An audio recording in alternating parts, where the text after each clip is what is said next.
Remember the first time you played Metroid? You were dropped inside this massive planet with no direction, no information, no idea what to do.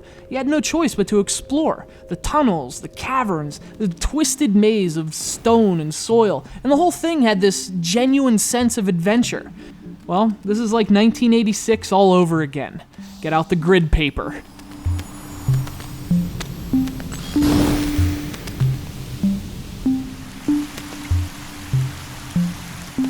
Now, I'm not exactly sure how it's pronounced, but we're gonna go with Knytt Underground. Anyway, the pronunciation's not important. What's a lot more relevant is how awesome it is. Just released to the PlayStation Network, Knytt Underground is a flashback to the times when playing games was about more than headshots. It was about a very real sense of discovery. You can go 15, 20, even 30 minutes between seeing what you might call enemies, and it's precisely that time in the interim that makes Knytt Underground such an absolute joy.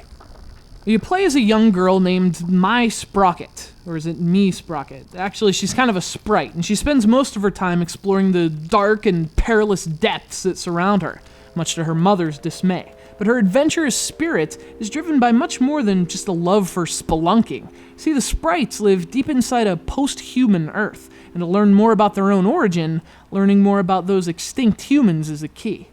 Now, maybe it's just my perspective as a human, but Knytt Underground has this dark atmosphere that pervades the experience. Now, it's the story, of course, but it's also the setting. The underworld is beautiful, even serene at times, but just a few caverns over, things can seem a lot darker. There's almost a sense of foreboding, and that's what makes the exploration so enjoyable.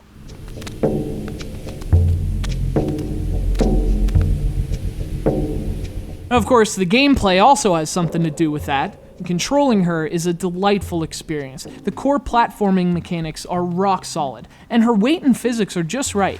In fact, they're not that dissimilar from the original Super Mario Bros. For the NES, which is obviously a very good thing. In all you do, from platforming to climbing walls, she always controls well, which is very important for a game like this.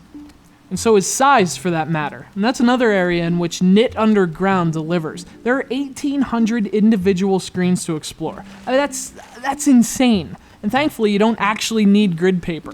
You can bring up a map anytime that only displays what you've discovered, so there's no spoilers or getting lost, and that's awesome.